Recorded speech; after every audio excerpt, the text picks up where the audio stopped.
Muhammad's example, because his life is the sunnah, the way, the example. So what Muhammad permitted is permitted, called halal. What Muhammad did not permit is called haram. So Sharia law is a long list of halals and harams, and the local imam keeps the list. And the Muslim will go to the imam, is this permitted? Yes, that's halal. Is this permitted? No, that's haram. So it's not a personal conscience religion, it's a long list religion. And so what Muhammad liked cats. Cats are halal, they are permitted. Muhammad did not like dogs. Dogs are haram, they're not permitted. It's all based on his preferences. And it comes from the Quran, which is private revelations to Muhammad, given in the two cities, Mecca and Medina. Then it comes from the Hadith, 60,000 of these stories remembered about Muhammad from his wives and warriors. It comes from the Surat, which is a biography of Muhammad written 100 years after his death. And then it comes from 1,400 years of rulings by the Muslim scholars. It's very complicated. It controls what to believe, what to eat, how to dress, when to pray, what direction to play. I mean, it even has how many wives you can have, the correct way to beat a wife. You're not supposed to beat her on the face, just elsewhere on her body. In this way, Allah is showing honor to the woman. Okay, I think men can have 4 wives, they can beat their wives, they can marry girls as young as 6. To divorce, all they have to do is just say, I divorce you. And of course, women cannot divorce husbands. Only husbands can divorce women. Wife gets no alimony, can't see her kids again. The wife cannot leave her house without a male relative with her and without her being covered. If she does, she could be accused of rape. And if she's accused of rape, she gets whipped 100 times for allowing herself to be used as a tool of Satan to tempt the man. It's a very chauvinistic type of system. Anyway, now how do moderate Muslims who believe the world's going to submit to Allah in the future and they're nice neighbors, how do they turn into political militant Muslims that believe the world's going to submit to Allah now? Well, if you were a moderate Muslim and you thought everything's in the future, what would you think if the President of the United States speaks in a mosque? President Bush was the first president to take off his shoes and speak in a mosque. He's just doing it for politics. He thinks it's another constituency, right? You want to get union votes, go to a union hall. Want to get senior votes, go to a senior center. Want Muslim votes, go to a mosque. He's not thinking. He's the first president to celebrate Ramadan in the White House. Puts a crown in the presidential library. Laura Bush puts on the Muslim veil. Nancy Pelosi puts on the Muslim veil. Hillary Clinton puts on the Muslim veil. And now there's our third president. And so we have thousands of Muslims praying on the U.S. Capitol lawn. What would we think if Billy Graham had a prayer, rally in downtown Mecca, where the Pope led a rosary in downtown Mecca? I mean, this is very encouraging to these Muslims. And this is the DNC, and these are all the Muslims that are in the Democratic Party. And here's a high school in Colorado where they said the Pledge of Allegiance, one nation under Allah. And here are public schools where they have the kids practice dressing as Muslims. There was a father in Texas, he gets furious that his kid comes home, he's having to learn the 5 pillars of Islam. He goes, why can't he learn John 3:16 and the Romans Road? And they go, oh, this is mandated in the state curriculum. Like, who was sleeping that let that slip in there and get into the state curriculum where they're Islamifying our kids? And Hamas chapters in Chicago. And we issue Islamic postage stamps. What would we think if Saudi Arabia issued a Christmas stamp, right, with Mary and baby Jesus? And here, Muslims warn anti-terror laws could prevent teaching from Quran. Does anybody see a problem with this? It's like, there shouldn't be any terror in the Quran, right? And this, I threw this picture in there. You got to look at it for a second. Smile.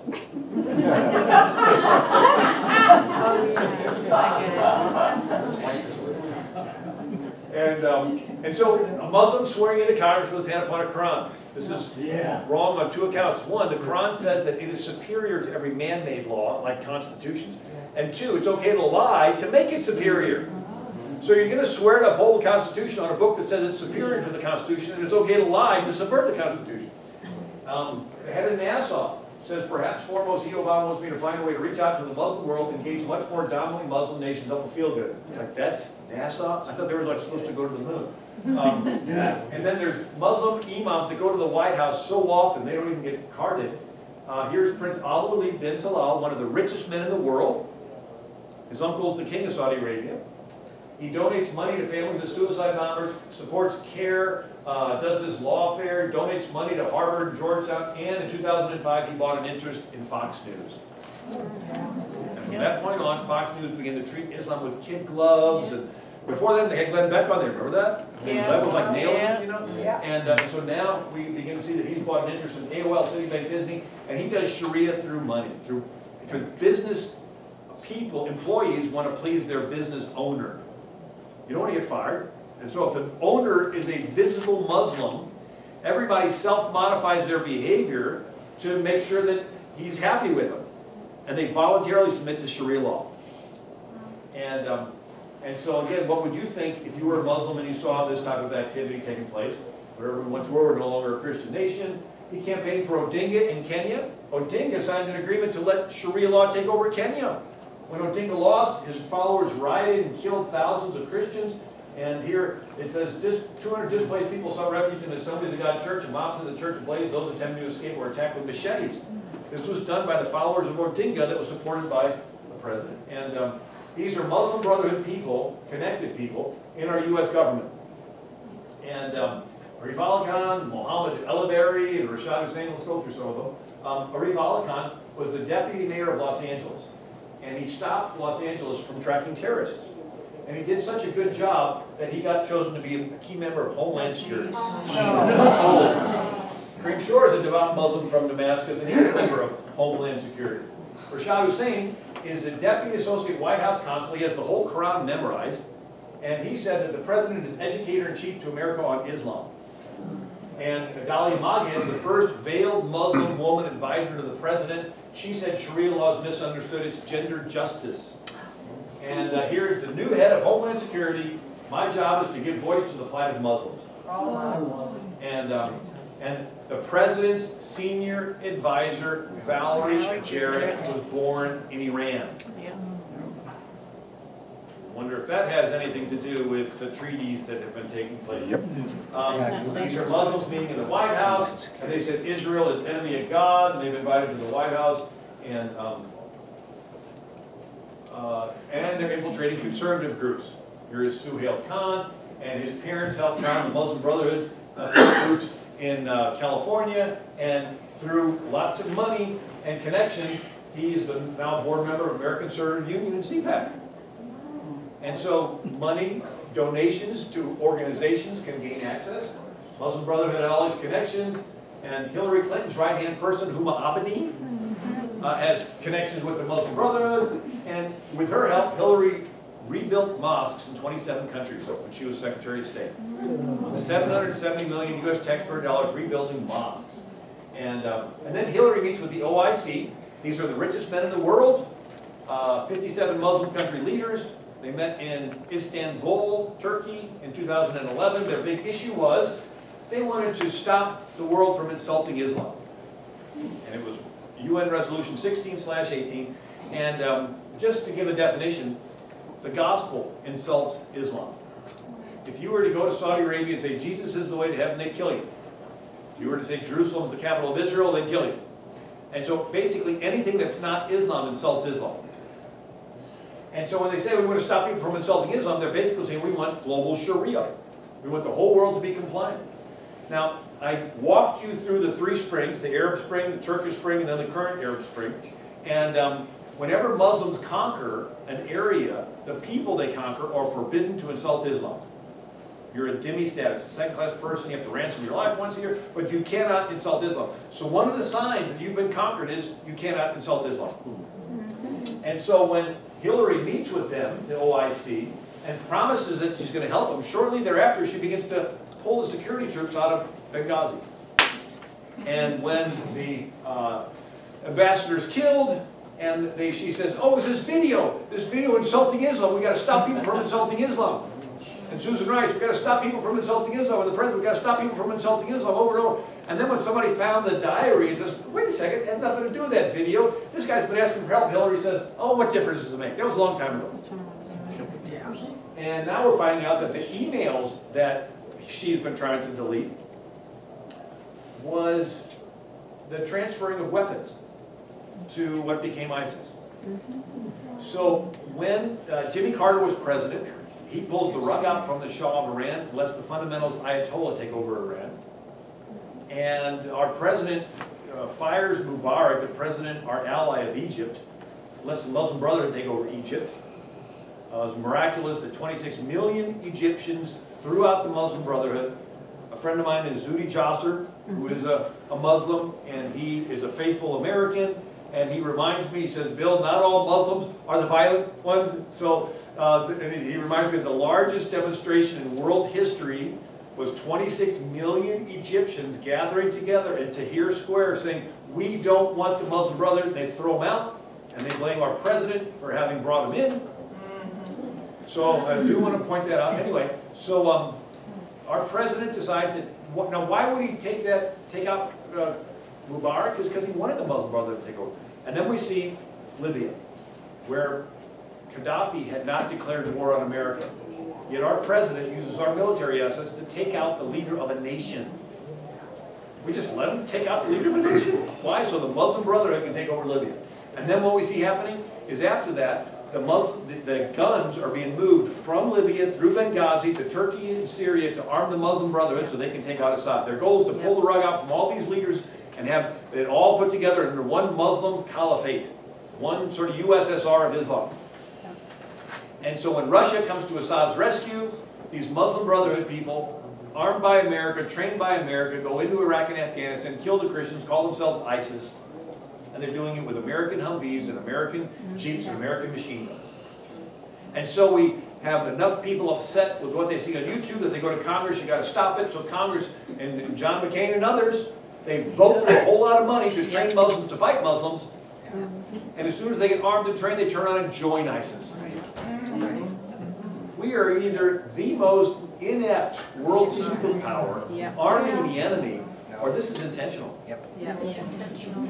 And then we see that former admiral was on Fox saying we should be doing 500 airstrikes a day to stop ISIS. We're doing 5, and half of them are missing, and hitting Christian villages. And then we find out Susan Rice is micromanaging and choosing every target. And different soldiers saying, I got the enemy in my sights, I want permission to fire. Oh, denied, permission denied, permission denied. Why? And so, anyway, here's Judge Napolitano. Hillary Clinton approved arms for terrorist enemies of the U.S. And exclusive docs show weapons going from Benghazi to Syria. So our weapons that were used by our president to get rid of the leader of Syria, Benghazi, Libya, anyway. And so exclusive docs show weapons going from Benghazi to Syria. So there's the ports that they went to. And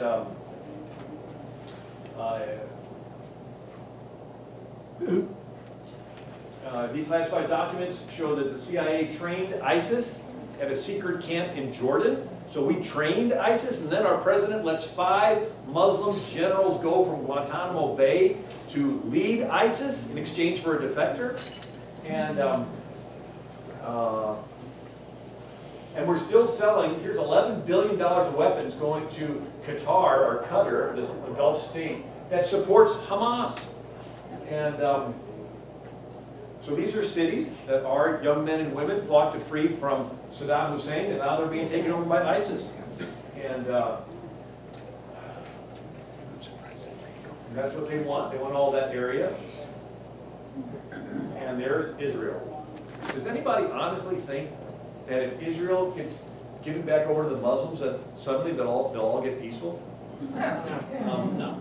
But this is, I'm getting close to the end. And so now we found out that the Muslims have been coming in from South America. And so Hugo Chavez had been bringing Muslim terrorists over from Iran to Venezuela, teaching them Spanish, sending them north. And so now we see populations of Islam. Here is Trinidad and Tobago, 12% Muslim, Guyana 50% Suriname, 25% Muslim in Suriname.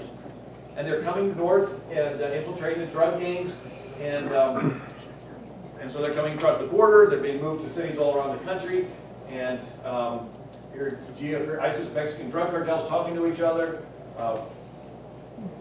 And let's see here. There's another one. Homeland Security finds a very rich ISIS may have crossed the border. ISIS running training camps on Texas border. These are these young children that the president's letting across. These are teenagers working together with the ISIS Muslims. This is Alan West. Right, I've heard that. And they're being moved to cities around the country. CIA agent reveals startling inside information. Terrorist armies pouring into USA. Texas sheriff reports of ISIS terror cells crossing the southern border. Here's somebody raised an ISIS sign in Ferguson. I live a half an hour from Ferguson. And so the thought is, are we being set up for an Arab Spring. Simultaneous Fergusons and Baltimores all across America between now and the next election. Now, racism is wrong, it's terrible, it's a sin, we should not allow it, but also is the utilizing of racism for a political end. And I have a whole grip written on it, change to change, but Machiavelli, Hegel, Karl Marx, Saul Alinsky, they all talk about you want to stir up a crisis, and once the crisis is really bad, everybody will cry out to the government to step in with militarized police and armored personnel carriers to restore order, and then they'll go house to house and collect all the guns, the dust will settle, yeah, order will be restored, but you'll no longer rule yourself. And 45 countries fell accountable. Here they're wanting to bring 50,000 Syrian refugees to Detroit, and terrorists setting fires, and training camps around the country. I spoke in Florida, and they all gasped when I showed up this one. And so you look at history, you see trends, and let's look at Europe. Europe's gone from a Judeo-Christian past to a secular, gay, neutral, now it's going into Sharia type of future. Right? So Europe used to all be Catholic Protestant, Reformation, and then Jewish neighborhoods, and then Europe with the French Revolution gets into this, but now we see America's moving in the gay, but after the gay comes Islam. And so this is our U.S. person or women being told they have to wear the burqas and the veils, and this is our military. And so now we see that they're making recruits in the military. And so again, civilization goes from Judeo-Christian past, secular, multicultural, gay, neutral, and then Islamic future. And well, let's see here. My head. And this is Europe. Germany, 10 years ago there were 3 mosques, today there's over 200. 751 no-go zones around Paris, France. 5 million Muslims have taken over all the neighborhoods surrounding downtown Paris. And the best the police can do is put up a sign that says, enter at your own risk. It's ZUS, Zonus Urbanus Sensibles, sensitive urban zones. And Britain, these are cities that have been taken over by the Muslims. They call it Islamic Emirates, which means we're using our own law. And not even British law. So Birmingham, Liverpool, Manchester, they're now all been taken over by the Muslims. The #1 name for newborns is Mohammed. We're out of time. Belgium, #1 name for newborns is Mohammed. Largest mosque in Germany. 40 no-go zones in Holland, Sweden. #1 crime in Sweden is rape. Muslim men raping European women. And so that's the strategy. Immigrate, increase, eliminate. Immigrate as a religious refugee, increase, become politically involved, and then eliminate militarily. So just like the word light, L-I-G-H-T is 1 word with 3 meanings. It's a noun, an adjective, or a verb. Islam is 1 word with 3 meanings. Religious system, political, military. And you'll have to get my book to get the rest of it. How's that? So we got the military systems of all these different ones. And so Islam has got a military component to it. Lots of stuff there that... and then this is the people in Egypt. So these are the Muslims in Egypt that don't like the Muslim Brotherhood, and they threw out the Muslim Brotherhood, and they blame our president for having backed the Muslim Brotherhood. And so I just talked to somebody from Egypt just 2 days ago, and they were telling me that. And this is, by the way, the Coptic Egyptian Christian minister broadcast via satellite into Egypt. Over 6 million Muslims convert to Christianity every year. And he's so effective that they have a $60 million fatwa out on him to kill him. Reports from ministries in Iran is thousands of Iranians are becoming Christians because they're disillusioned with the fundamentalist Ayatollah. In Indonesia, they actually have another movement, sort of an insider movement, where they're still in the mosque, but they end up, becoming followers of Jesus. They don't like the word Christian. But we see that it's sort of 2 things happening at the same time. You drop a match on a piece of paper, it burns outward, and where it's burning, it gets violent. On the inside, it's ashes. And so Islam is violent where it's expanding, but on the inside, there's a disillusionment. I'm going to end with that and turn it back over to Jan. Did you like this tonight?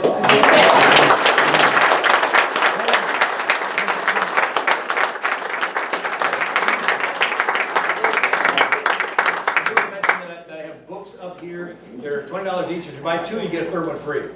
And I take credit card too, so. Okay, we have to be out of this building completely by 9 o'clock, so if you'll note the time. I'm going to pass on this. If you think Mr. Federer is worth your time and you want to fund him his gas money to come from St. Louis down here and he's going to go back tonight, You could give him a little bit if you like. And then one other thing, if after here, you still want to carry on, I don't know if Mr. Federer, if you have time to go to Beef or Brady's. Some eat, some drink, some just sit and hang out. So if you'd like to do that, and if Mr. Federer would like to join us, that's nasty, but if you want to, that's where we're headed. And we do have another training session. It is called, it's Brian Johnson, and it is August 22nd, 9 to 1. He's providing breakfast, he's providing lunch. You do need to kind of let us know so we can get a head count for food. It's right here in this room, I believe. No cost, open to kids also, and it's a training session on another tool. So I don't need a show of hands, but number one, have you talked to your state representative? We have Kathy Swan and Donna Lichtenegger. Have you talked to them about anything? Call them, build a relationship with them, just chat with them. Congressman Jason Smith, have you called him? We've got the numbers listed, they're on our website. You know, you guys, all power with you. You are the answer. The American people are the answer. And if you don't speak up, they're going to keep doing what they're doing. And you know, this is not Republican or it's not Democrat. They're all doing it to us. The power still is with us. It's not the Constitution. Oh, yes. Yes, please.